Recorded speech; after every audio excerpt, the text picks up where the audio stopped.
Hello everyone. In the chapter Chemical Bonding and Molecular Structure, and presently we are focusing on a molecular orbital theory. And in these portions of molecular orbital theory, at presently we are interested or we have to study about the bonding in some homonuclear diatomic molecules. In last lecture I completed a N2. We know that the up to 14 electrons, the order of the filling of electrons in molecular orbitals is like that: sigma 1s2, sigma star 1s2, sigma 2s, sigma star 2s, pi 2px, pi 2py, and then sigma 2pz. But we know that after 14 means if the 15th electron is entered, so the order is little bit changed. Now the sigma 2pz is they came first, and pi 2px and pi 2py. Then after when completed the filling of sigma 2pz, and then we fill into the pi 2px and pi 2py. So in the case of this Auto 16, so definitely our electronic configuration is like that: sigma 1s2, sigma star 1s2, then sigma 2s2, sigma star 2s2. But now this is sigma 2pz2, sigma 2pz2, mind well. Okay, then after we have to convert into pi 2px is equal to pi 2py. So here 2 and 2, so total 2 plus 2, 4 plus 2, 6 plus 2, 8 plus 2, 10, 12, 14. Now the next electron is in the pi star 2px and pi star 2py, means anti-bonding orbital of pi orbital. And we know that according to Horn's rule we have to fill in such a way that so it's a unpaired in nature. So the meaning of it's a paramagnetic in nature. According to valence bond theory suggests that in the O2 molecule is diamagnetic in nature, because with reference to the valence bond theory all 16 electrons are paired in nature. But molecular orbital theory suggests that it's unpaired in nature, and the practical data itself suggests that O2 is paramagnetic in nature. That's why molecular orbital theory is widely used as compared to the valence bond theory. Okay, so now the bond order of O2, the bond order is like that. This is how many electrons in bonding: 2, 4, 6, 8, 10, minus 6 by 2 means there is a 2 bond. So O double bond O. So in O double bond O, देखिए आप यहाँ पे ये bond तो formations पे नहीं चलेगा, ये इसने कैंसिल कर दिया इफेक्ट. अभी इसकी इफेक्ट चल रही है, तो उसने सिग्मा बनाया है, इसने पाई बनाया है, यानी एक सिग्मा 2 पाई बने हैं, लेकिन उसने एक पाई तोड़ दिया, यानी एक सिग्मा और एक पाई होगा. So in O double bond O there is 1 sigma and 1 pi bond.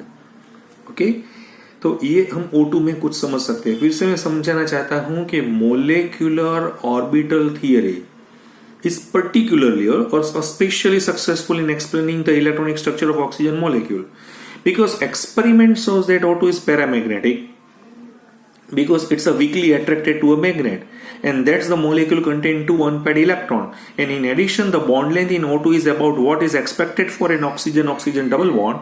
So Lewis electron pair theory of the valence bond theory, these do not predict unpaired electrons or paramagnetism. Okay, so we know that in the case of oxygen, 16 electrons, so the anti-bonding pi star 2px and pi star 2py orbitals are singly occupied in accordance with the Horn's rule. So unpaired electrons gives rise to the paramagnetism. So here 2 unpaired electrons with the parallel spins, they explain why dioxygen is paramagnetic in nature. And number 2, the inner shell does not participate in bonding and the bonding and anti-bonding 2s orbital. So a sigma bond results from the filling of sigma 2pz2, and pi star 2px1 is half filled, and therefore they cancels the half effect of the completely filled pi star 2px2. So that's so in short, bond order in O2 is a double bond, and it's a double bond in nature. So this is the first success of the molecular orbital theory was in successfully predicting the paramagnetism of the O2. यहाँ पे O2 का जो paramagnetism उसने समझाया है उसके लिए ही उसकी ज्यादा से ज्यादा जैसे हम बोले हैं तारीफ हो रही है और वो वाइडली अभी यूज हो रही है। अभी मैं थोड़ा इसमें तो मेरे अपने नेचर से मैं यहाँ पे आपको यहाँ पे दिखाना चाहता हूँ। मेरे पास O2 है, फिर मेरे पास O2-1 भी है, मेरे पास O2-2 भी है, मेरे पास O2+1 भी है और मेरे पास O2+2 भी है। समझ में आ गया? यहाँ पे कितने इलेक्ट्रॉन्स है? 16 इलेक्ट्रॉन्स है। यहाँ पे कितने हैं? 17। यहाँ पे कितने हैं? 18। यहाँ पे कितने हैं? 15। यहाँ पे कितने हैं? 14 इलेक्ट्रॉन्स है। 16 में मुझे मालूम है इसका बॉन्ड ऑर्डर क्या मुझे मिल रहा है, 2 मुझे मिल रहा है, इसका बॉन्ड ऑर्डर मुझे मिल रहा है। अभी मुझे ये देखना पड़ेगा कि 15 में उसका बॉन्ड ऑर्डर क्या होगा। तो मुझे मालूम है कि 15 होगा तो थोड़ा एक कम हो जाएगा ना, यानी ये जो 15 इलेक्ट्रॉन्स है 14 में चले जाते हैं तो कितने बॉन्ड होते हैं इसमें? 3। यहाँ पे कितने होते हैं? 2.5 होते हैं। फिर 17 जैसे आएगा तो ये 1.5 में चला जाएगा। मैं अभी आपको एक ट्रिक भी, बहुत बढ़िया ट्रिक भी मैं आपको अभी समझाना चाहता हूँ, लेकिन मेरा क्वेश्चन ये नहीं है कि मैं आपको ट्रिक किस तरह से समझाऊं। ये जो मैंने दिखाया था ये नंबर ऑफ इलेक्ट्रॉन्स की बात थी, ये मैंने बॉन्ड ऑर्डर की बात की। यहाँ पे आपको समझ में आ गया होगा कि इस तरफ हम जा रहे हैं तो कोई दिक्कत है ही नहीं। 16 इलेक्ट्रॉन को हम कैसे रखेंगे, 17 को, 15 तक भी कोई प्रॉब्लम नहीं है। लेकिन जैसे O2 का कई बार स्टूडेंट्स के मन में क्या होता है कि ऑक्सीजन आने के बाद ऑर्डर चेंज हो जाता है। नहीं, आपको ऐसा नहीं पढ़ना है, आपको ऐसा पढ़ना है कि 15 इलेक्ट्रॉन्स के बाद ही ऑर्डर चेंज हो जाता है। अब टू 14 इलेक्ट्रॉन्स है वो ऑर्डर नाइट्रोजन की तरह से चल रहेगा, लेकिन जैसे 15 में वो कदम रखेंगे तो वो 15, 16, 17, 18 तो सभी में। तो ये जो मैंने अभी आपको दिखाया है तो ऊपर वाला जो स्केल है वही यहाँ पे अप्लाई होगा। कई बार इसको स्टूडेंट्स को पूछा जाता है कि O2+1 का ऑर्डर क्या होता है, तो O2+1 का ऑर्डर सभी यहाँ पे लिख देते हैं। ठीक है, इसमें से एक इलेक्ट्रॉन मुझे कट करना पड़ेगा तो ओके कोई प्रॉब्लम, लेकिन O2+2 जैसे पूछेंगे तो सभी ऐसा ही लिखेंगे। नहीं, यहाँ पे ये पाई पहले आ जाएगा और σ2pz बाद में आ जाएगा। आपको ये समझ में थोड़ा आ जाना चाहिए कि O2+1 O2+2 के बारे में कौन सी बात यहाँ पे हो रही है। आपको मालूम है ये जो O2 है, O2-1 को हम क्या बोलेंगे? उसको हम सुपर ऑक्साइड बोलते हैं। आपने रेडॉक्स में पढ़ा होगा, इसको हम क्या बोलेंगे? सुपर ऑक्साइड बोलेंगे। तो उसका इलेक्ट्रॉनिक कॉन्फ़िगरेशंस क्या होगा O2-1 का? तो ये तो सेम ही है ना, σ1s1 σ*1s2 σ1s2 σ*1s2 σ2s2 σ*2s2 then σ2pz2 then π2px2 π2py2। लेकिन यहाँ पे π*2px क्योंकि मुझे एक और लगाना है 2 और यहाँ पे 1 होगा। फिर से ये अनपेड तो है तो वो भी पैरामैग्नेटिक, यानी ये O2-1 है वो भी पैरामैग्नेटिक में चला जाएगा, ये भी पैरामैग्नेटिक में है। समझ में आ रहा है आपको? ये भी पैरामैग्नेटिक में है, ये भी पैरामैग्नेटिक में चला जाएगा। तो आपको समझ में आ गया होगा कि उसका बॉन्ड ऑर्डर है वो मुझे 1.5 है वो मिलेगा। So the super oxide ion has an unpaired electron, paramagnetic है और इसका 1.5 है तो उसका जो बॉन्ड ऑर्डर है यहाँ पे दिखाई देगा। इसका मतलब ये 1.5 क्या होता है? 1.5 का मतलब ये भी होता है कि 1 और 2 के बीच में यानी रेजोनेंस प्रोसेस भी की कोई प्रोबेबिलिटी होती है तो कुछ इस तरह से यहाँ पे भी दिखाई देनी चाहिए। फिर मैंने आपको O2-2 का भी मैंने प्रोसेस समझाया। O2-2 होता है यानी उसको हम O-1 भी बोल सकते हैं, तो हम उसको क्या बोलेंगे? पैरोक्साइड बोलेंगे, पैरोक्साइड बोलेंगे। तो जैसे मैंने पैरोक्साइड की बात की तो पैरोक्साइड में एक और है तो मुझे ये कंप्लीट हो जाएगा। समझ में आ गया? उसका बॉन्ड ऑर्डर 1 हो जाएगा और उसका जो नेचर है मुझे जो मिलना चाहिए, क्योंकि सभी इलेक्ट्रॉन्स क्या हो गए? सभी इलेक्ट्रॉन्स पेयरिंग में हो जाएंगे तो यानी ये डाईमैग्नेटिक में चला जाएगा, डाईमैग्नेटिक में चला जाएगा। तो आपको समझ में आ गया? फिर से अब कई बार क्वेश्चंस इस तरह से पूछे जाते हैं कि उसकी स्टेबिलिटी का इंक्रीजिंग डिक्रीजिंग ऑर्डर बताइए, तो आपको इंक्रीजिंग डिक्रीजिंग ऑर्डर का पता चलना चाहिए। समझ में आ रहा है? बिल्कुल समझ में आ रहा है आपको कि कौन सा है, कौन सा बॉन्ड ऑर्डर है। मैं अभी आपको ट्रिक दिखाऊंगा, ये ट्रिक हम बाद में देखेंगे। समझ में आ रहा है? फिर से ओके। तो अब देखिए मैंने जो अभी मैं इस तरह से भी यहाँ पे समझा सकता हूं कि बॉन्ड ऑर्डर 1 या बॉन्ड ऑर्डर जैसे इंक्रीज होता है तो उसकी बॉन्ड एंथैल्पी भी क्या होगी? इंक्रीज होनी चाहिए, राइट? बॉन्ड लेंथ उसकी डिक्रीज होनी चाहिए। तो ये बिल्कुल स्टैटिस्टिकल डेटा है तो आपको समझ में आ गया होगा। बाद में मैं O2 के बाद में मैं आपको यहाँ पे समझाना चाहता हूँ ये आपको थोड़ा अपनी तरह से भी करना पड़ेगा, इसकी इलेक्ट्रॉनिक कॉन्फ़िगरेशंस भी अपनी तरह से देखनी पड़ेगी, थोड़ा होमवर्क आपको भी मैं यहाँ पे दे रहा हूँ। F2 है तो उसमें 18 इलेक्ट्रॉन्स है, तो मुझे मालूम है उसका इलेक्ट्रॉनिक कॉन्फ़िगरेशन सिग्मा 1s2 है, सिग्मा स्टार 1s2 है, सिग्मा 2s2 है, सिग्मा स्टार 2s2 है, देन सिग्मा 2pz2 होगा, यहाँ पे पाई 2px और पाई 2py, तो यहाँ पे भी 2 और 2 हो गए। इस तरह से यहाँ पे भी पाई स्टार 2px है और पाई स्टार 2py में भी 2 और 2 चले जाएंगे, यानी 2 2 4 6 8 10 12 14 16 18 इलेक्ट्रॉन्स यहाँ पे लग गए हैं। आपको बिल्कुल यहाँ पे दिखाई दे रहा है यह डायमैग्नेटिक है, सभी इलेक्ट्रॉन पेयरिंग में ही चल रहे हैं। सो F2 का जो बॉन्ड ऑर्डर हम देखेंगे तो 10-8/2 है, यानी 1 है, यानी फ्लोरीन और फ्लोरीन के बीच में एक बॉन्ड है, और जो बॉन्ड यहाँ पे मुझे दिखाई दे रहा है वो सिग्मा ही है, क्योंकि ये इलेक्ट्रॉन का जो इफेक्ट है निकल जाएगा तो इसका ही मुझे इफेक्ट दिखाई देगा। क्लियर? फिर से मैं आपको F2+ या F2+2 की कोई बात नहीं करना चाहता हूं, वो तो आपको समझ में आ ही गया होगा कि किस तरह से हम फ्लोरीन का यहाँ पे कुछ इस तरह से पॉइंट्स यहाँ पे दिखा सकते हैं। उस तरह से मैं तो अपने, क्योंकि मैं खत्म ही इस तरह से करना चाहता हूँ कि भाई नियोन का आप देखिए 20 इलेक्ट्रॉन से। कई बार बच्चे इस तरह से बोलते हैं, कई टीचर भी इस तरह से बोलते हैं कि sir ji neon is a inert gas, so inert gas can not make any type of molecule. Okay, लेकिन मॉलिक्यूलर ऑर्बिटल थियरी क्या बता रही है कि क्यों नहीं बन रहा है, राइट? सो सिग्मा 1s2 है, सिग्मा स्टार 1s2 है, सिग्मा 2s2 है, सिग्मा स्टार 2s2 है, सिग्मा 2pz2 है, then pi 2px2 is equal to pi 2py2 है, then pi star 2px2 is equal to pi star 2py2 है, and then sigma star 2pz2 हो गया, complete हो गया। सभी ने देखिए यहाँ बॉन्डिंग और एंटी बॉन्डिंग की इफेक्ट यानी न्यूट्रलाइज हो गई, राइट, नलीफाई हो गई। यहाँ पे भी देखिए नलीफाई हो गया। ये सिग्मा 2pz ने सिग्मा 2pz की इफेक्ट काट दी है, यहाँ पाई 2px पाई 2py ने इसकी इफेक्ट, तो यानी नेट ऑर्डर के बॉन्डिंग में जितने इलेक्ट्रॉन्स है, अब देखिए उसका बॉन्ड ऑर्डर 10 बॉन्डिंग में है, 10 एंटी बॉन्डिंग में है, बाई 2 है यानी 0 है, यानी Ni2 का कोई एग्जिस्टेंस हो नहीं रहा है। और जो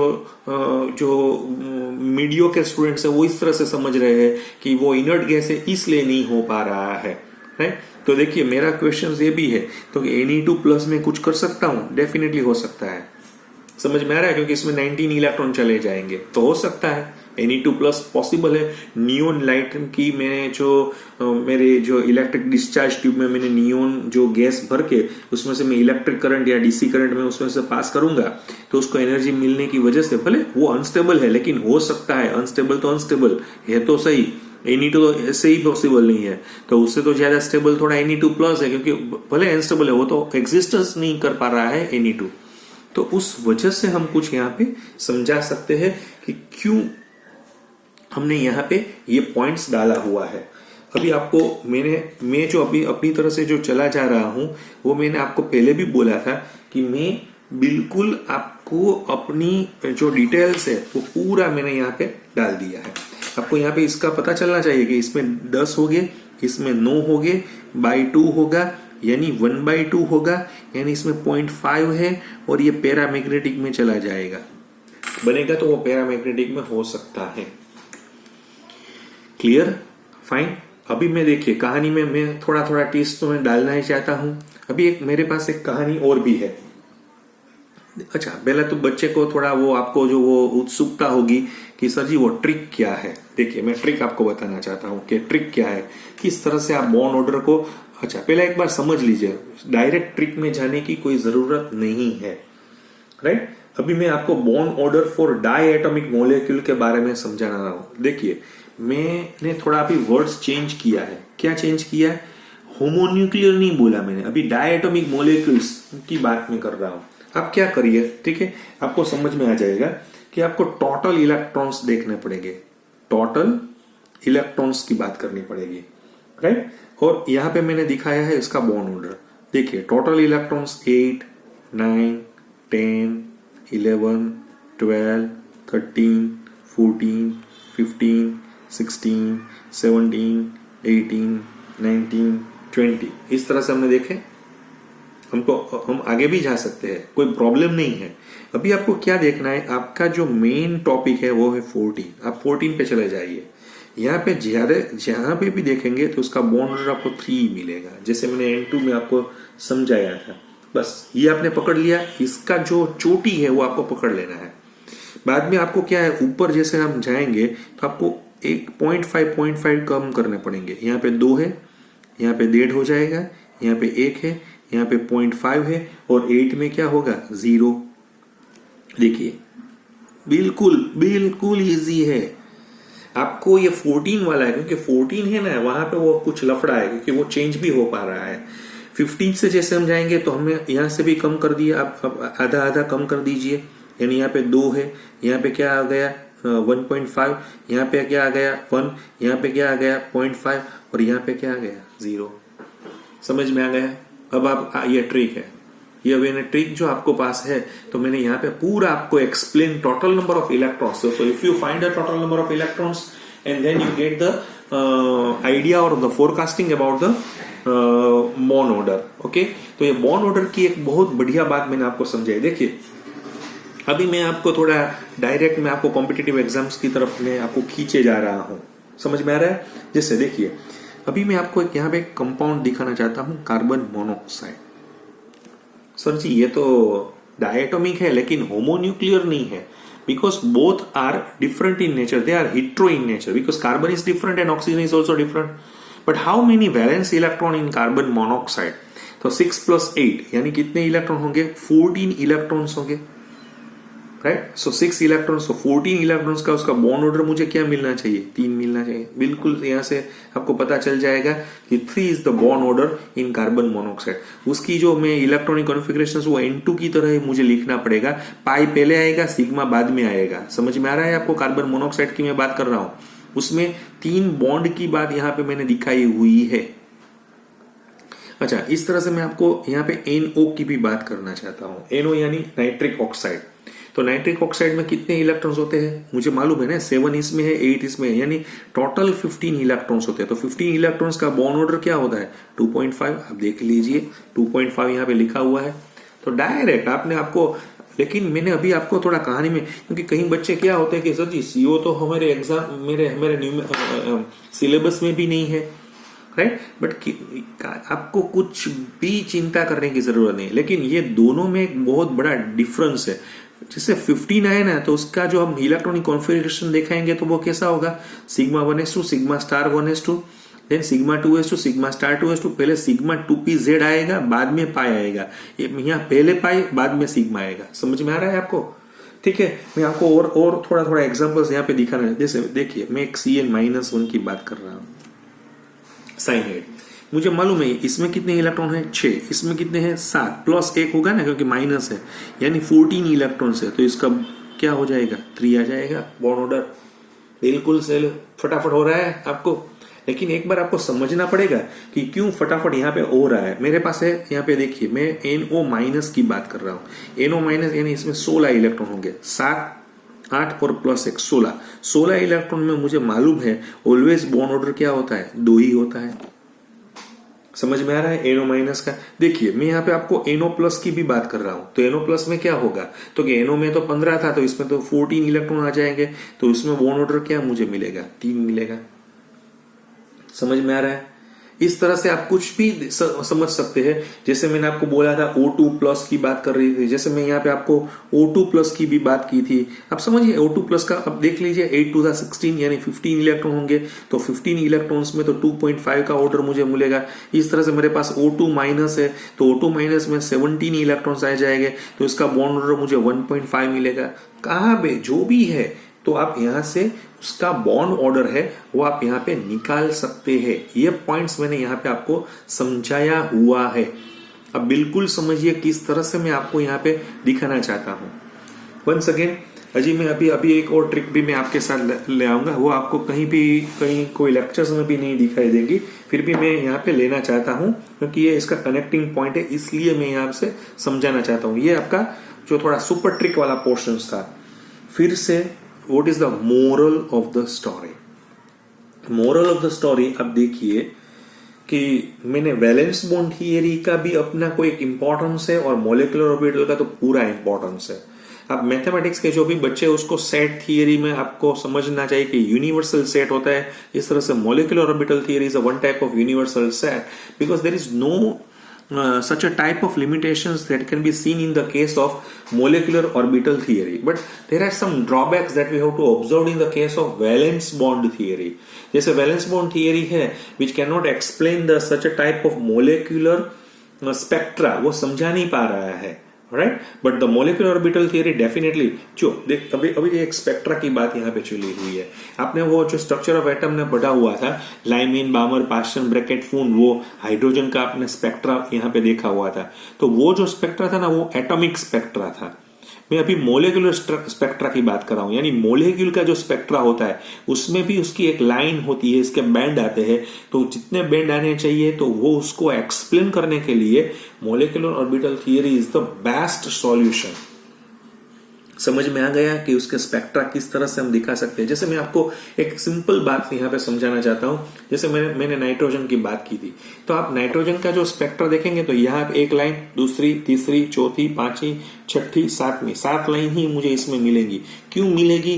तो ये उसका बैंड है, और इससे ज्यादा उसका लेवल, उससे ज्यादा तो एनर्जी लेवल से हम उसका जो स्पेक्ट्रा है वो यहाँ पे हम देख सकते हैं। तो एक स्पेक्ट्रा की बात हो गई। फिर से मैं आपको समझाना चाहता हूं कि वैलेंस बॉन्ड थियरी है, so bond formation take place due to the overlap of atomic orbital. Valence bond में क्या है कि 2 एटॉमिक ऑर्बिटल की ओवरलैपिंग से बॉन्ड फॉर्मेशन हो रहा है, ऐसा बोल रहे हैं। While in molecular orbital theory में क्या होता है, bond formation take place due to the overlap of molecular orbitals formed by the overlap of atomic orbitals. तो एटॉमिक ऑर्बिटल का ओवरलैप की वजह से वो एक मोलिकुलर ऑर्बिटल्स बनती है, तो इसका हमें यहाँ पे स्टडी करना पड़ेगा। दूसरा, वैलेंस बॉन्ड थियरी में overlap occurs in atomic orbitals में। देखिए मैं आपको थोड़ा उसका पॉइंट्स में इस तरह से भी दिखाना चाहता हूं, जो बुक में यहाँ पे दिखाया है, तो आपको समझ में आ जाएगा। देखिए फिर से, overlap occurs in atomic orbitals of comparable energy and symmetry। वो दोनों की जो एनर्जी है और सिमेट्री है वो एक ही होनी चाहिए। यहाँ पे क्या है, overlap to form molecular orbitals occur in atomic orbitals of similar energy and symmetry. समझ में आ रहा है? फिर से, जो molecular atomic orbitals similar same energy और symmetry, the atomic orbitals retain their individual character to a large extent. यहाँ पे क्या है कि एटॉमिक ऑर्बिटल्स का अपना खुद का नेचर होता है। यहाँ ऐसा बोल सके, no, the atomic orbitals that combines to form molecular orbital lose their identity completely. जैसे मैंने आपको बोला कि एस और एस ऑर्बिटल से सिग्मा बॉन्ड बनता है, तो अभी एस का कोई कैरेक्टरिस्टिक्स नहीं होगा, अभी जो है वो सिग्मा की कैरेक्टरिस्टिक्स ही हमें यहाँ पे दिखाई दे पड़ेगी। यहाँ पे दूसरा एक यहाँ पे लिखा हुआ है, the electrons are present in the atomic और हाइब्रिडाइज एटॉमिक ऑर्बिटल। यहाँ पे जो इलेक्ट्रॉन्स होते हैं, जो एटॉमिक और हाइब्रिडाइज एटॉमिक ऑर्बिटल्स में होने चाहिए, यहाँ पे the electrons of the molecules are present in the molecular orbitals which are filled just as atomic orbitals are filled with the electrons. तो जिस तरह से मुझे आउटबाउ, वुंड और पोलिस का मैं प्रिंसिपल यूज कर रहा हूं, उसी तरह से मुझे यहाँ पे फील करना पड़ेगा। Next, it can explain the directional properties of bonds and shape of the molecules, right? तो यहाँ पे जो बॉन्ड की डायरेक्शनल प्रॉपर्टीज होती है, तो वो और उसके शेप का एक्सप्लेनेशन है, तो सेम मोलिकुलर ऑर्बिटल में भी है। वैलेंस बॉन्ड में it can not explain paramagnetism of the O2। यहाँ पे तो मुझे समझ में आ गया, आज तो हमने शुरुआत ही यहाँ से की थी। It uses the concept of resonance to explain nature of bond in some molecules। it does not use concept of resonance। यहाँ पे resonance का कोई concept उसने यहाँ पे use नहीं किया हुआ है। it fails to predict and explain existence of H2+। H2+ का कोई existence होना चाहिए, ये theory नहीं समझा पा रही है, लेकिन it predicts and explains the existence of H2+। तो यहाँ पे उसने समझाया हुआ है कि किस तरह से यहाँ पे हो सकता है। तो ये जो पूरा पॉइंट्स मैंने अभी आपको जो समझाया यहाँ पे, तो वो वैलेंस बॉन्ड थियरी का जो पॉइंट्स था, तो वो हमने यहाँ पे पूरा यहाँ पे हमने स्टडी किया हुआ है। और अभी एक पॉइंट्स जैसे मैं आपको यहाँ पे एक और दिखाना भी चाहता हूँ कि फॉर रेजोनेटिंग स्ट्रक्चर्स की बात यहाँ पे समझा रही है। जैसे मेरे पास एक रेजोनेटिंग स्ट्रक्चर्स होते हैं, तो वो रेजोनेटिंग स्ट्रक्चर्स का मुझे किस तरह से, जैसे आपको रेजोनेटिंग स्ट्रक्चर में बॉन्ड ऑर्डर ढूंढना हो तो किस तरह से ढूंढेंगे, तो कि उसके पास नंबर ऑफ रेजोनेटिंग बॉन्ड्स कितने होते हैं और नंबर ऑफ रेजोनेटिंग स्ट्रक्चर्स कितने होते हैं। देखिए मैं आपको यहाँ पे समझाना चाहता हूँ CO3 में, आपको मालूम है ना ये पाई यहाँ पे भी शिफ्ट होता है, यहाँ पे भी शिफ्ट हो सकता है। तो नंबर ऑफ रेजोनेटिंग बॉन्ड्स कितने हैं, 1 2 3 4, चारों बॉन्ड रेजोनेटिंग में पार्टिसिपेट 4, और स्ट्रक्चर कितने हो गए 3, क्योंकि एक यहाँ पे आएगा दूसरा, तो उसका बॉन्ड ऑर्डर क्या है 1.33 इसका बॉन्ड ऑर्डर है। यानी अभी ये डबल बॉन्ड है, वो यहाँ पे भी चला है। आपको एक तरह से भी देख सकते हैं, दोनों सभी के पास एक एक बॉन्ड तो है, ये बॉन्ड तीनों को अपने मिलता है, तो एक का डिवाइडेड बाय 3 करेंगे तो 0.3 आप ऐड कर दो, तो उसका बॉन्ड ऑर्डर मुझे क्या मिलेगा 1.33। हाँ, ये थोड़ा एडवांस के क्वेश्चंस में या थोड़ा नीट के क्वेश्चंस में इस तरह से भी क्वेश्चंस पूछे जा रहे हैं। SO4-2 का आपको स्ट्रक्चर्स देखना पड़ेगा कि SO4-2। अब देखिए यहाँ पे कितने बॉन्ड है 1 2 3 4 5 6 बॉन्ड, सभी बॉन्ड पार्टिसिपेट हो गए 6, और कितने स्ट्रक्चर हो गए, तो देखिए 1 2 3 4 4 ही जगह पे वो रोटेशन कर पाएंगे, तो 1.5 इज द बॉन्ड ऑर्डर। एक और तरफ से भी सोच सकते हैं कि इसके पास भी डबल बॉन्ड है, यानी 2 सिंगल बॉन्ड है 2 डबल बॉन्ड है, और ये यहाँ पे चला जाएगा तो एवरेज 1.5 की आएगी। PO4-3 की बात यहाँ पे समझाई गई है कि P डबल बॉन्ड हो, तो आप कितने बॉन्ड हो गए 4 5 और 6, देखिए 2 और 2 4, यहाँ पे इलेक्ट्रॉन, ये इलेक्ट्रॉन है ना पार्टिसिपेट नहीं होगा, यहाँ पे 3 ही लोग पार्टिसिपेट हो पा रहे हैं। समझ में आ रहा है, यहाँ पे रेजोनेंस 3 ही लोग पे, या ये बॉन्ड पे नहीं होगा या कुछ ये बॉन्ड पे नहीं होगा, यानी 3 यानी 2 और यानी 5 और 4 टोटल स्ट्रक्चर्स कितने होंगे 1 2, और यहाँ पे जिस तरह से मैं यहाँ पे दिखाना चाहता हूँ तो 4 नंबर ऑफ रेजोनेटिंग स्ट्रक्चर्स मुझे यहाँ पे 4 मिलेगा, और बॉन्ड के में जो है वो 5 है तो 1.25 है। ClO4 में भी आप देख सकते हैं, तो मैंने यहाँ पे 2 4 6 7 और उसके 4 स्ट्रक्चर हो गए तो 1.75। NO2 का भी मैंने यहाँ पे दिखाया हुआ है, NO2 है N डबल बॉन्ड हो, तो इसमें तो बिल्कुल सही है कि 2 ही बॉन्ड ऑर्डर है। तो जो रेजोनेटिंग स्ट्रक्चर्स के बॉन्ड ऑर्डर हम कैसे कैलकुलेट कर पा रहे हैं वो भी हम यहां से समझ सकते हैं। So these are all the bond orders concept regarding to the molecular orbital theory। मैंने अभी आपको यहाँ पे समझाया हुआ है, आप एक बार फिर से देख लीजिए। अभी नेक्स्ट लेक्चर में हम एक और थियरी के साथ आगे बढ़ेंगे, और वो थियरी का नाम है हाइड्रोजन बॉन्डिंग, और ये हाइड्रोजन बॉन्डिंग हमारा लास्ट टॉपिक, ये थियोरेटिकल टॉपिक में हमारा लास्ट पोर्शन है। Thank you very much.